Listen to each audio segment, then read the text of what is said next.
চর্মরোগ চুলকানি কিন্তু একটা মজার রোগ।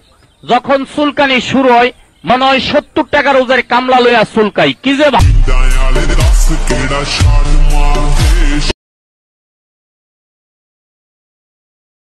Hello guys, welcome to my blog number 9। এটা হচ্ছে কি আমার 9 নাম্বার ব্লগ। সবাই দেখতে পাচ্ছ আমি ইউজ করছি সেলফি স্টিক বা প্লাস ট্রাইপড, যেটা বলেছিলাম তোমাদেরকে ব্লগ নাম্বার 8-এ, যেটা আনবক্সিং করেছিলাম। তো গাইস দেখতে পাচ্ছ আমরা বলতে মাছ তো জল দিতে জমিতে, আর এখানে এগুলো হচ্ছে কি ঝিঙ্গা। তোমরা দেখতে পারবা ঝিঙ্গার যে পালগুলা লাগানি হয় এগুলা। তবে শুরু করার আগে আমাদের যেতে হবে সার আনতে, কীটনাশক সার। বা বললে আমরা রেডি হয়ে গেলাম, আমাদের পাল বাজার থেকে আনবো কীটনাশক সার। তো গাইস আমি যাচ্ছি এখন সার আনতে, আমাদের জমির জন্য সার আনতে যাচ্ছি। আমাদের না 3টা ল্যাম্বরগিনি আছে, ঠিক আছে। একটা হচ্ছে কি আমার ল্যাম্বরগিনি 15 Pro Max, একটা হচ্ছে আমার ছোটো ভাইয়ের ল্যাম্বরগিনি 13 Pro Max, একটা হচ্ছে কি আমার বাবুর ল্যাম্বরগিনি 6। তো গাইস যাচ্ছি সার, আমাদের রাস্তা আছে দুটো, একদিকে দেওয়া যায় কুমারঘাটে ওই দিকে, আর সামনের দিকে দেখে যাচ্ছি ওটা হচ্ছে পালবাজার। এটা হচ্ছে কি পালবাজারের রোড, যেখান থেকে আমরা সার নিয়ে আসবো আজ। চলো সঙ্গে থাকো আমাদের এই পালবাজারে।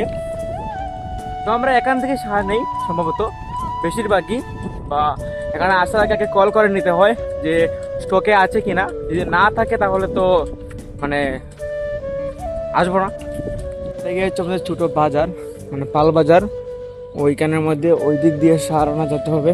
এখানের মধ্যে কীর্তন হয়, সংকীর্তন যে হয় ওইখানের মধ্যে এটা হচ্ছে মণ্ডপ। এটা হচ্ছে কি আমাদের বাজারের সারের দোকান, যেখানের মধ্যে সার নেওয়া হয় সুলভ মূল্যে, কম দামে। এখান থেকে আমাদের আঙ্কেল সার দেয় সবাইকে। তো আমাদের এখানে সার নেওয়া না পাওয়ার জন্য রেডি হয়ে গেছি। তো গাইস ফাইনালি সারটা নিলাম। তো সাইকেলের মধ্যে। তো এখন যাবো বাড়িতে, অনেক কষ্ট হলো, কোনো গাড়ি দিয়ে সার নেয় না, ওই জন্য সাইকেল নিয়ে আসলাম ও আবার বাবুর।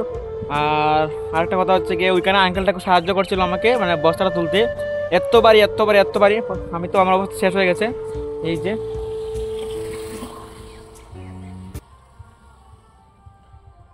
আমি বরে পুরো শেষ গাইস। প্রায় অনেক জার্নি করে আসলাম, প্রায় 958 কেজি মাল নিয়ে। 958 শুধু 58 কেজি, কিন্তু আমার কাছে মনে হয়েছিল 958 কেজি, কারণ আমি চিকনা মানুষ। দেখতে পাচ্ছেন একদম চিকন চাকন, একদম শরীরের কোনো অবস্থা নেই। এই যে হাড্ডি বেরিয়ে গেছে। তো এত চিকনা একটা মানুষ যে এতগুলো বস্তা শুধু একটাই।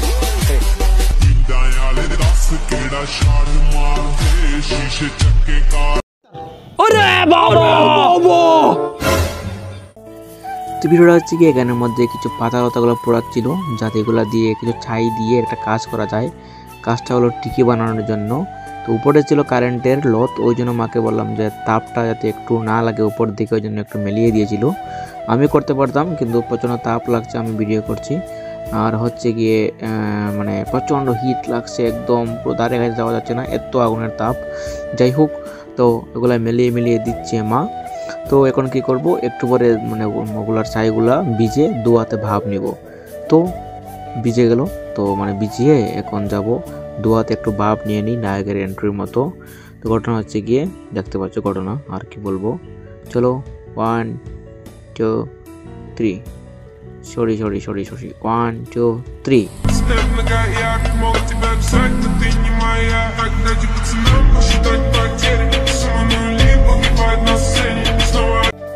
এটা হচ্ছে কি আমাদের একটা মাস্টারমশাই বিড়াল। তো এটার সঙ্গে পরিচয় করিয়ে দেবো তোমাদেরকে একটু পরে। এটা কি করছিল, ওখানের মধ্যে আগুনের মধ্যে গিয়ে পড়ে গেছিল, ওই জন্য ওটাকে রাখতে যাই ঘরের মধ্যে। চলা বারবার ওখানে চলে যায় শুধু মারার জন্য। ওর কি সময় শেষ হয়েছে নাকি? চলো পরিচয় করা যাক।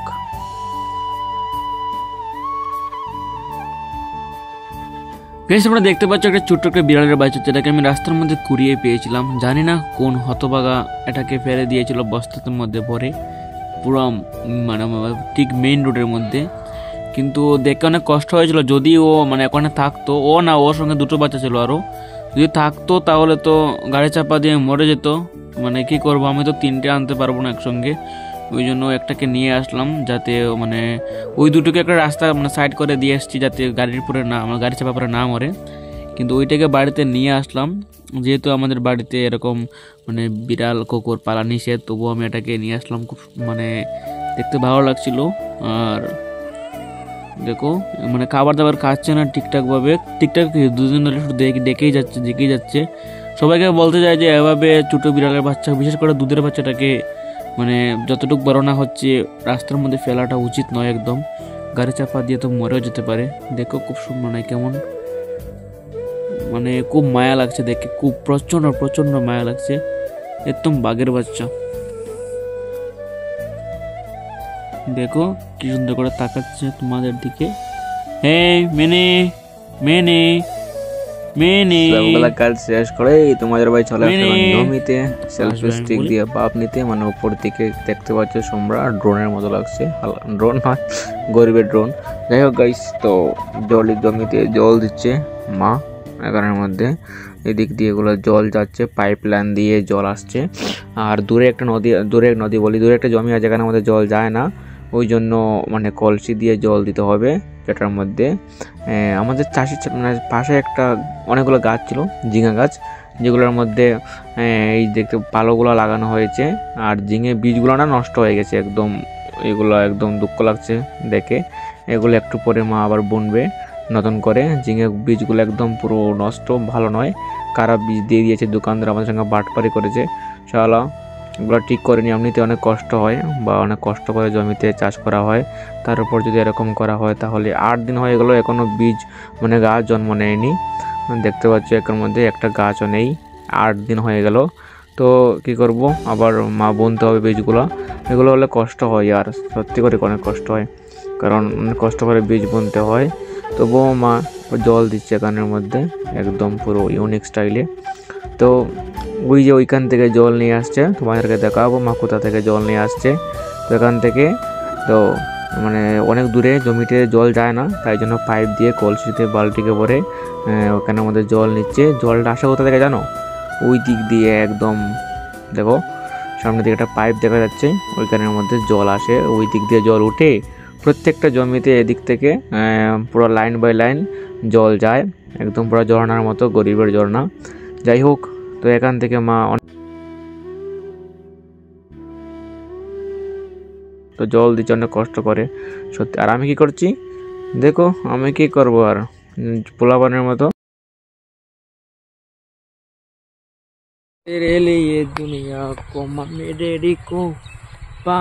তো তোমাদের ভাই গান করতে করতে স্টেজ কাঁপিয়ে চলে আসলো, আবার মানে যাবে এখন মায়ের কাছে, গিয়ে দেখবে যে মা আবার কি করছে। ওই যে বীজগুলো রিকভার মানে হচ্ছে গিয়ে আবার বুনছে। এত কষ্ট করে এতদিনের অপেক্ষা করার পরও বীজগুলো হয়নি, পচে গেছে, ওই জন্য কি করছে বীজগুলো আবার বুনছে। তোমাদেরকে দেখাচ্ছি, দেখো প্রত্যেকটা তলেতে বীজ বুনছে একদম। আবার কষ্ট করে আবার অপেক্ষা করতে হবে অনেক দিন, তারপরই ঝিঙে গাছগুলা উঠতে সক্ষম হবে আশা করি। তো জুম করে দেখাচ্ছি তোমাদেরকে, 1 2 3। তো দেখতে পাচ্ছ তোমরা এখানের মধ্যে যে মা বীজ বুনছে। চলো এখন যাবো ঘাস কাটতে গরুর জন্য, মা আর আমি মিলে একটু ঘাস কেটে নেই, দেখো কি হয় তারপর।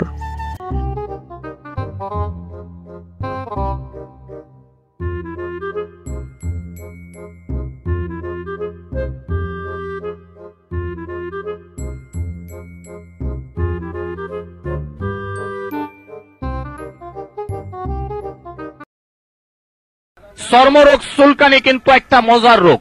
যখন চুলকানি শুরু হয় মনে হয় 70 টাকা রোজের কামলা লইয়া চুলকাই, কি যে ভালো লাগে চুলকাইতে, হাই রে মজার চুলকানি। চুলকানির টাইমে মনে হয় মরণ চান্দের রসগোল্লা খাচ্ছেন আর কি, এত মজা। চুলকাইতে চামড়া তুলা ফেলাইছেন, ভালো জায়গা চুলকাইয়া গাউ করে ফেলাইছেন। দামি দামি লুঙ্গি গুলা 1 সপ্তাহ পরতে পারেন না, চুলকাইয়া ছিঁড়া ফেলাইছেন। নতুন প্যান্ট গুলার পকেট নাই, চুলকাইতে ছিঁড়া গেছে। টাকা পয়সা এদিকটা থন ওই দিকটা পরে ডাইরেক্ট হয়ে গেছে চুলকানির যন্ত্রণায়। তো তোমাদের ভাই চুলকাতে চুলকাতে বাড়ি চলে আসলো, মানে বাড়ি চলে যাচ্ছে এখন। চলো চলো চলো।